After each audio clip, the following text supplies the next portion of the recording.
स्वागत छ तपाईलाई मेरो YouTube च्यानल नेपाली फार्मेसी नलेजमा। यस भिडियोमा हामी जान्ने छौं भिरिङ्गी रोग के हो अर्थात सिफिलिस डिजिज भनेको के हो, भिरिङ्गी रोग लाग्दा के लक्षणहरू देख्न सकिन्छ, यो रोग के कारणले लाग्छ, यो रोग लागेको छ कि छैन थाहा पाउन कुन जाँच गर्न सकिन्छ, साथै यस भिडियोमा हामी जान्ने छौं यसका उपचारका बारे।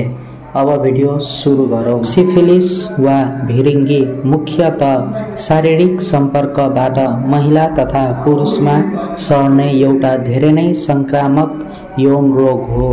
यो रोग लागेको धेरै जसो मानिस अभिज्ञ हुन्छ र आफ्नो पार्टनरलाई नि सार्छ। यो रोग प्राय धेरै व्यक्तिहरूसँग यौन सम्पर्क राखेको खण्डमा लाग्ने गर्दछ।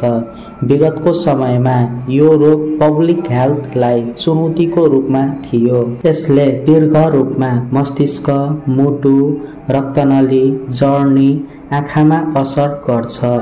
यसको उपचार समयमा नगरे यसले विभिन्न अङ्गहरूमा गम्भीर असर पुर्याउन सक्छ वा मृत्यु पनि हुन सक्छ। ट्रिपोनिमा प्यालिडम नामक ब्याक्टेरियाको संक्रमणका कारण यो रोग लाग्ने गर्दछ। यो ब्याक्टेरियाबाट संक्रमित व्यक्तिसँग यौन सम्पर्क राखे यो रोग लाग्न सक्छ। गहिरो चुम्बन गरेमा नि यो रोग लाग्न सक्छ। गर्भवती महिलालाई यो रोग लागेको छ भने त्यो महिलाबाट जन्म लिने शिशुलाई नि यो रोग लाग्ने सम्भावना हुन्छ।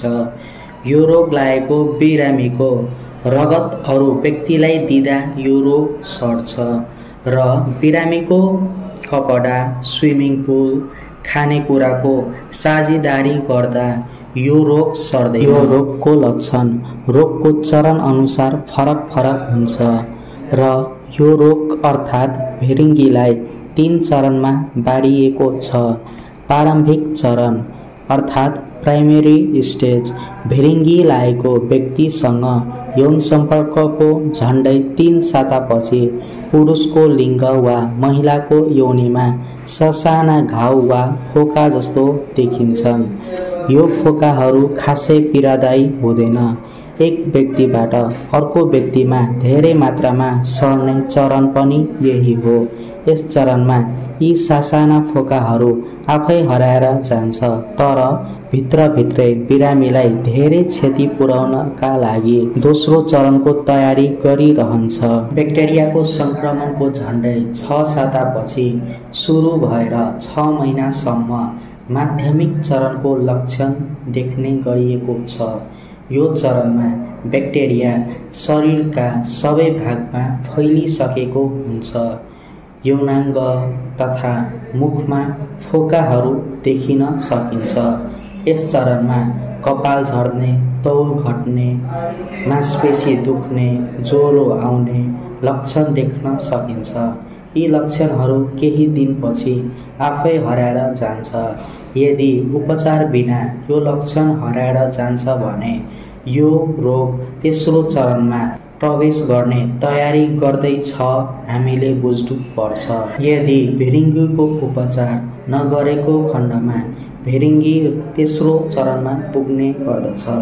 भिरिङ्गीको दोस्रो चरण पार गरेको झन्डै 15% मानिसमा तेस्रो चरण देखिएको छ। यो चरण भिरिङ्गीको संक्रमण भएको 10औं वर्षपछि पनि देखिन सक्छ। अब जानौं भिरिङ्गी थाहा पाउन कुन टेस्ट गर्नुपर्छ। डाक्टरले तपाईको यौन इतिहासका सम्बन्धमा विस्तृत जानकारी लिनेछन्। यो रोगको निदानका लागि डाक्टरले रगतको VDRL टेस्ट गराउने छन्। यो परीक्षण भिरिङ्गी लागेको छ कि छैन भनी छुट्याउनका लागि गरिन्छ। VDRL परीक्षणले संक्रमणको सक्रियतालाई पनि देखाउँछ। अब जानौं यसका उपचार कसरी गर्ने। डाक्टरले बिरामीको अवस्था हेरेर पेनिसिलिन वा अन्य कुनै औषधि दिन सक्नेछ। सुईबाट दिइने पेनिसिलिन जी भिरिङ्गीका 3वटा चरणका लागि उपयोगी सिद्ध भएको छ। साता बिराएर 3 पटक यो इन्जेक्सन लिएपछि यो रोगबाट पुरै आराम मिल्न सक्छ। भिरिङ्गी रोगको कुनै पनि भ्याक्सिनको आविष्कार भएको छैन, त्यसैले यो रोगबाट बच्नका लागि सुरक्षित यौन सम्पर्क राख्नु नै उचित हुन्छ।